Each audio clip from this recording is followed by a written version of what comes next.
Okay, so by this point, everyone has heard of the insane buff that you can get by clearing Everjails using this relic attribute. Honestly, it's actually a super popular playstyle now. Like, you get teammates pinging Everjails that are so far into the zone just for this buff. And it's way more accessible now since there's actually a few guaranteed relics that provide this ability. For reference, the Everjail buff provides a 5% attack power boost for each of the 7 Everjails that you can clear for a total of 35%.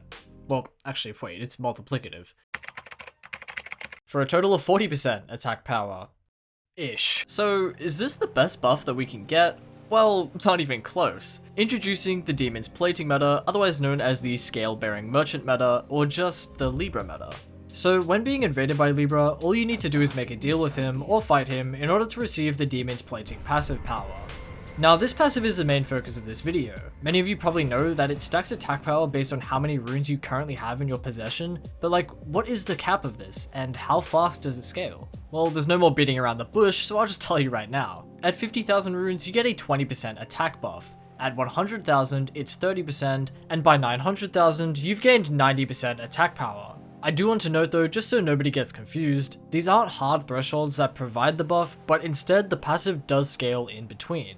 With this system, all FromSoft needs to do is calculate all the intermediate values, and they can delineate the graph without the need of such a complicated algorithm. Where this math is found in the files, I actually have no idea. Admittedly, 900k is a little bit out of reach, but it's perfectly doable to end a run with something like 400,000 runes for a buff of 52%, and I'll get to how that's actually possible later.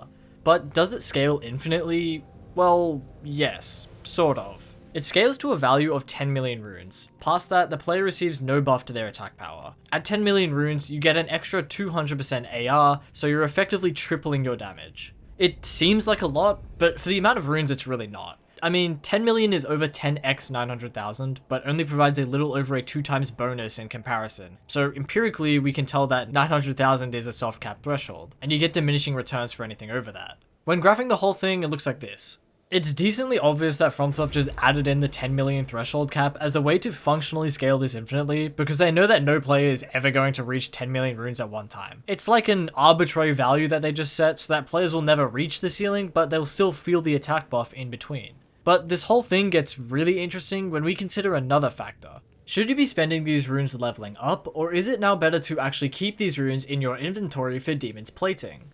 Well, if you're purely looking for damage, you might be surprised to hear that you should hold the runes instead of using them to level up, but only past level 12. Now, many people will say that this is because level 12 is a soft cap for levels. This is kind of true, but to prove what I mean, I've got I've got another graph. As you can see, technically level 12 is a soft cap of sorts for stat increases, but it's probably more accurate to say the increasing rune cost per level up and subsequent decrease in Demon's Plating buff has finally started to outpace the amount of attack power that leveling up provides.